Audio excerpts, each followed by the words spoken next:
हमारे electromagnetic spectrum है, electromagnetic wave का जो स्पेक्ट्रम है, तो उस इलेक्ट्रोमैग्नेटिक वेव के स्पेक्ट्रम में ये ऑर्डर है gamma, X, U, V, I, M, R. Gamma rays, X rays, ultraviolet, visible, infrared, micro, radio. तो यहाँ पे ये है एक्स रेज। तो सबसे हाईएस्ट एनर्जी है एक तरह से जो एनर्जी के टर्म्स में देखेंगे तो गामा के बाद क्या है, एक्स रेज ही हाईएस्ट है, हाईएस्ट एनर्जी का है। तो इसकी जो वेवलेंथ होती है वो होता है 0.1 एंगस्ट्रॉम से 100 एंगस्ट्रॉम। 100। 100 एंगस्ट्रॉम, 0.1 एंगस्ट्रॉम से 100 एंगस्ट्रॉम के रेंज में होता है। और इसको फिर हम फर्दर डिवाइड करते हैं कि भाई अगर 0.1 एंगस्ट्रॉम से लेके 10 एंगस्ट्रॉम तक है, 10 एंगस्ट्रॉम तक है, तो इसको बोलते हैं hard X rays, hard X rays. और ये जो है 10 एंगस्ट्रॉम से जो है 100 एंगस्ट्रॉम तक सॉफ्ट एक्स रेज है ना। तो ये एनर्जी के टर्म्स में है। तो ये हो गया। अब एक्स रेज के जो हैं एप्लीकेशन है, एक्स रेज के जो एप्लीकेशन है अलग अलग फील्ड में है, जानते ही हो एक्सरे रिपोर्ट होती है। तो इसके जो एप्लीकेशन है, एप्लीकेशन मेडिकल फील्ड में है, मेडिकल फील्ड में या मेडिकल मेडिकल फील्ड में इसका यूज है क्या, to find the fracture in bones, to find the fracture in bones, बहुत ही कॉमन चीज है। दूसरा है कि सिक्योरिटी पर्पस की वजह से भी है, सिक्योरिटी पर्पस की वजह से भी है कुछ। तो जब बोन्स बोन्स में रेलवे स्टेशन। हाँ, बोन्स में अगर फ्रैक्चर फाइंड करता है तो to detect fracture in in metals also, कि कोई मेटल है, कोई ऑब्जेक्ट है, भाई मान लो स्टैचू स्टैचू कोई बना हुआ है, तो स्टैचू बना तो उसकी जो है पता चला कि इंटरनल क्रैक ना हो, वो इंटरनल क्रैक चेक करने के लिए भी एक्सरे का यूज होता है। कोई इंपॉर्टेंट इंस्ट्रूमेंट है, जो मान लो कोई टावर है, कुछ कोई मशीनरी है, उसको फिट करना है, तो ये हमें इंश्योर करना है कहीं पे कोई फ्रैक्चर वैक्चर ना हो ताकि वो सेफ रहे। तो बोन में फ्रैक्चर के लिए, मेटल्स में फ्रैक्चर के लिए ये हो सकता है। दूसरा internal structure, internal structure of metal और क्रिस्टल बोल सकते हैं, ऑफ क्रिस्टल, जैसे वो बताया था Bragg's law, Bragg's law. Bragg ने जो है वो एक्सरे ही यूज किया था, एक्सरे को यूज करके वो इंटरफेरेंस ऑब्जर्व किया था, जहां पे लिखा था कि 2D sine theta is equal to n lambda. वहां पे थीटा क्या था, ग्लांसिंग एंगल था। तो वो थीटा वीटा की वैल्यूज अगर हमें नोन है, ऐसे ये जो था, तो यहाँ से अगर इंसिडेंट हो तो ये ऐसे जा रहा है, ये थीटा है। तो ये इंटर लेयर या जो स्पेसिंग है लेयर्स के बीच में, क्रिस्टल स्ट्रक्चर के बीच की जो स्पेसिंग है वो है डी। तो वो ब्रैग्स के एक्सपेरिमेंट से ये भी फाइंड होता है इससे, 2D sine theta is equal to n lambda. तो ये सब एक फैक्चुअल पॉइंट्स हैं कि ये छोटे मोटे एप्लीकेशन है इसके, जो कि इलेक्ट्रोमैग्नेटिक वेव में दिया हुआ है। तो अब ये एक्सरेज का जो जनरेशन है, एक्सरेज का जनरेशन और उससे रिलेटेड कुछ टर्म्स हैं। जैसे जनरेशन के लिए है, एक्सरेज के लिए स्पेसिफिक सेटअप है जिसको हम बोलते हैं जनरेशन ऑफ एक्सरेज और colic tube, colic tube, colic tube और जनरेशन ऑफ एक्सरे। ये जो ट्यूब है वैक्यूम ट्यूब ही है, इस वैक्यूम ट्यूब से एक्सरे जनरेट होती है। तो ये एक्सरे कैसे जनरेट होती है, ये एक्सरे में इसके ट्यूब का थोड़े से हम कंपोनेंट्स देखेंगे, कौन कौन से कंपोनेंट्स हैं। और बिल्कुल आसान है ये और बहुत कॉन्सेप्चुअल है, विथ सम स्मॉल फैक्ट्स। कि ये ट्यूब है, ट्यूब में ये होता है हमारा टारगेट। अच्छा, यहाँ से स्टार्ट करते हैं। ये है, ये जैसे वो डेविसन जर्मर वाला एक्सपेरिमेंट था। डेविसन जर्मर वाले एक्सपेरिमेंट में एक फिलामेंट था जो कि इलेक्ट्रॉन को जनरेट करता था। इलेक्ट्रॉन कैसे जनरेट होता था? हीटिंग की वजह से। हीटिंग की वजह से कि कोई एक फिलामेंट है, उस फिलामेंट के ऊपर वो बेरियम ऑक्साइड की लेयर है। वो बेरियम ऑक्साइड जब हीट करेंगे तो वहां से जो है इलेक्ट्रॉन्स निकलते हैं। तो ये जो है ये फिलामेंट वोल्टेज है। ये फिलामेंट वोल्टेज है, ये है वीएफ। अब ये जो जनरेट कर रहा है फिलामेंट से इलेक्ट्रॉन्स हर डायरेक्शन में, रैंडमली हर डायरेक्शन में इलेक्ट्रॉन्स हैं। तो ये इलेक्ट्रॉन्स रैंडमली निकलेंगे। ये क्यों निकल रहे हैं electrons from the filament? Due to thermionic emission. Emission of electron, इसको लिख लेंगे बाद में। अब ये इलेक्ट्रॉन्स निकल रहे हैं। अब मान लो कि तुम ये सोचो कि ये फिलामेंट वोल्टेज को हम बढ़ाते हैं, क्या इंक्रीज होगा? फिलामेंट वोल्टेज अगर इंक्रीज होगा, सर्किट में करंट बढ़ जाएगी, रेजिस्टेंस की वजह से हीटिंग होगी, हीटिंग की वजह से और ज़्यादा इलेक्ट्रॉन निकलेंगे, तो नंबर ऑफ इलेक्ट्रॉन्स बढ़ जाएगा। कि अगर फिलामेंट बढ़ता है तो नंबर ऑफ इलेक्ट्रॉन्स बढ़ जाएगा। अब इस इलेक्ट्रॉन्स को डायरेक्ट करते हैं, तो डायरेक्ट करने के लिए एक स्टॉपर टाइप का है जिसको हम बोलते हैं कि कोलिमेटर है। ये जो है collimator. Collimator directs the electron. ऐसा बोल सकते हैं कि ये जो है एक स्मॉल ओपनिंग है, इस स्मॉल ओपनिंग के थ्रू क्या करता है, वो टारगेट करता है। ये बाकी सारे इधर उधर जो जा रहे होंगे उनको रोक देगा। इस कोलिमेटर से यहाँ पे ये इलेक्ट्रॉन को एक्सलेट कराया जाता है। और ये जो है टंगस्टन, मॉलिब्डेनम, जो भी मेटल्स हैं जो यूज होंगे, जो टारगेट हम लेंगे, ये है वो टारगेट।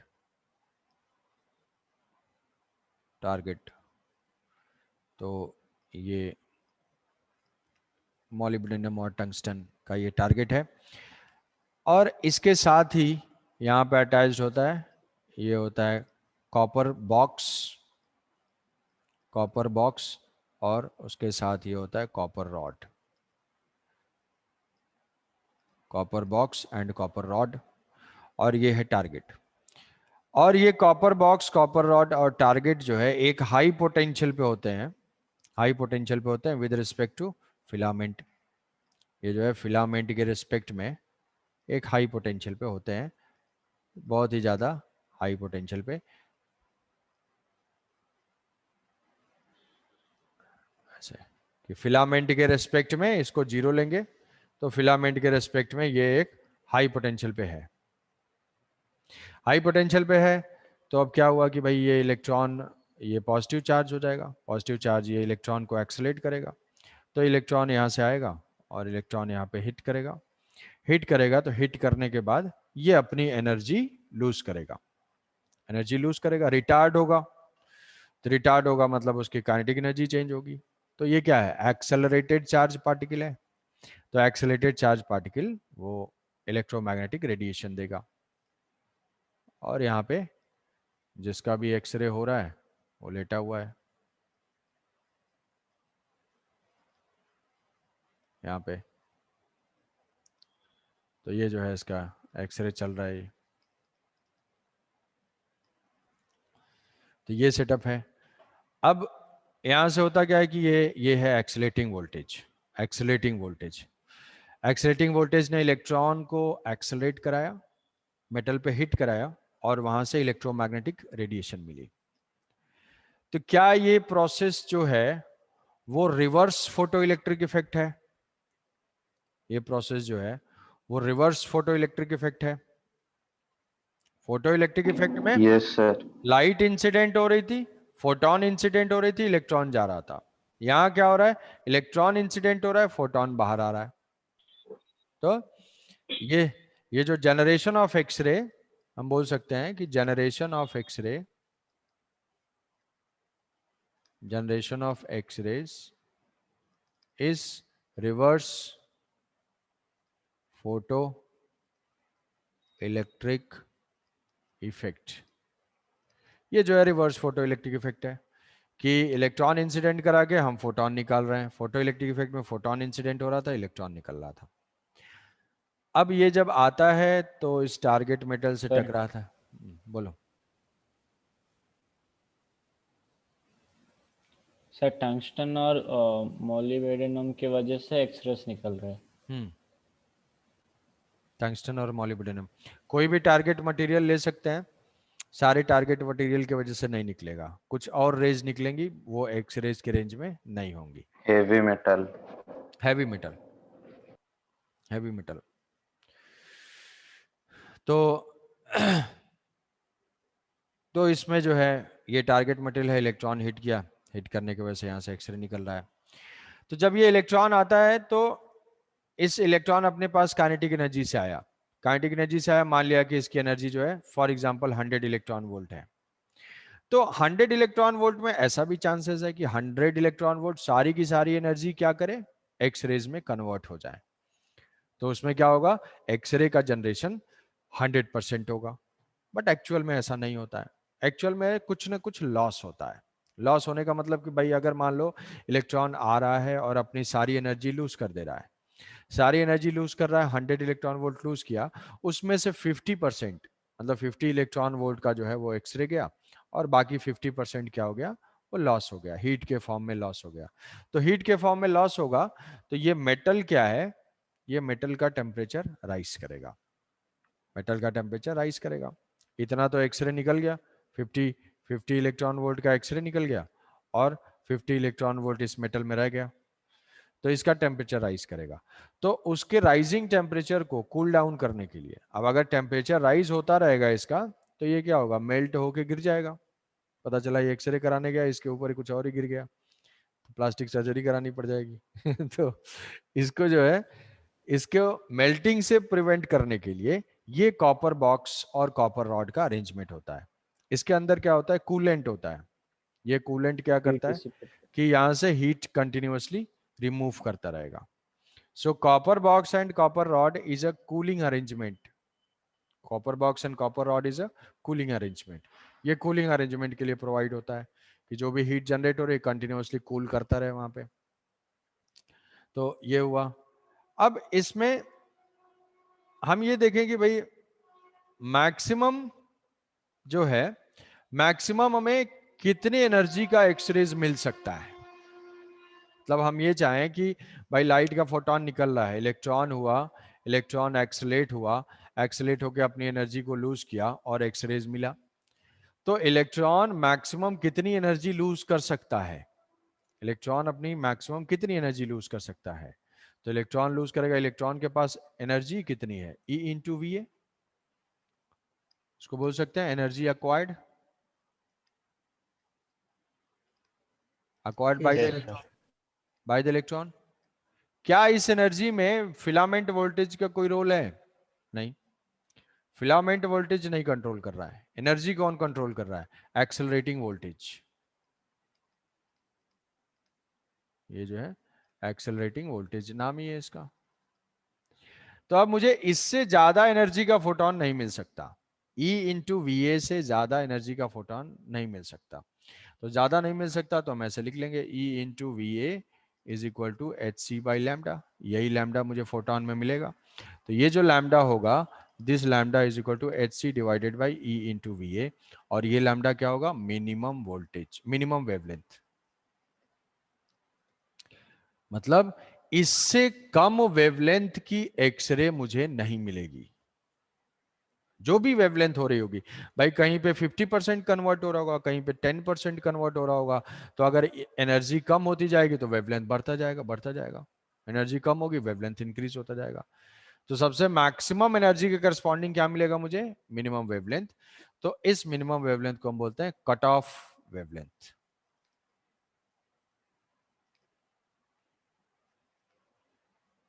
कट ऑफ वेवलेंथ और minimum wavelength,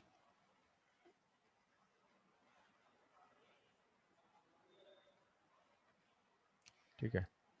cut off wavelength, cut off wavelength और मिनिमम वेव, मतलब इस वेवलेंथ से कम नहीं मिलेगा कभी भी। ये मिनिमम है, इसके बाद वाले मिलेंगे मुझे। तो ये जो मिनिमम वेवलेंथ है वो किसके ऊपर डिपेंड कर रही है? मिनिमम वेवलेंथ डिपेंड कर रहा है एक्सीलेटिंग वोल्टेज के ऊपर। ये जो है एक्सीलेटिंग वोल्टेज के ऊपर डिपेंड कर रहा है, ठीक है। अब मान लो फिलामेंट वोल्टेज मैंने बढ़ा दिया, मान लिया कि लैम्डा मिनिमम जनरेट हो रहा है, 100% एक्सरे में सब कुछ कन्वर्ट हो रहा है, मैं VA को कांस्टेंट रखा और फिलामेंट वोल्टेज बढ़ा दिया। फिलामेंट वोल्टेज, बढ़ जाएगा। नंबर ऑफ इलेक्ट्रॉन्स बढ़ तो जाएगा। नंबर ऑफ इलेक्ट्रॉन्स इंक्रीज हो जाएगा।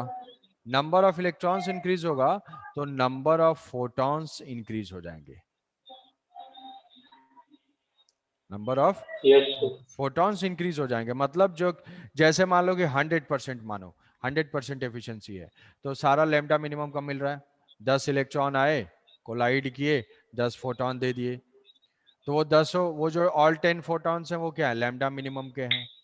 अब अगर फिलामेंट बढ़ा दिया तो अभी 20 इलेक्ट्रॉन्स आ रहे हैं, तो वो 20 फोटॉन देंगे, बट वो 20 फोटॉन्स जितने भी हैं सबकी वेवलेंथ क्या रहेगी? सेम, क्योंकि एनर्जी में कोई चेंज नहीं है। तो number of photons will increase, but lambda minimum will remain same.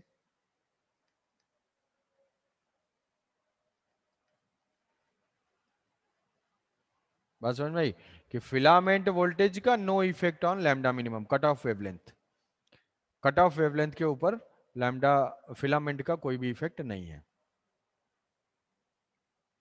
किसका इफेक्ट है? एक्सेलेटिंग वोल्टेज के ऊपर। एक्सेलेटिंग वोल्टेज क्या है कि अगर मैं एक्सेलेटिंग बढ़ा रहा हूं, एक्सेलेटिंग बढ़ाया तो नंबर ऑफ इलेक्ट्रॉन्स नहीं चेंज हुआ, तो नंबर ऑफ फोटॉन्स भी नहीं चेंज होगा। ये क्या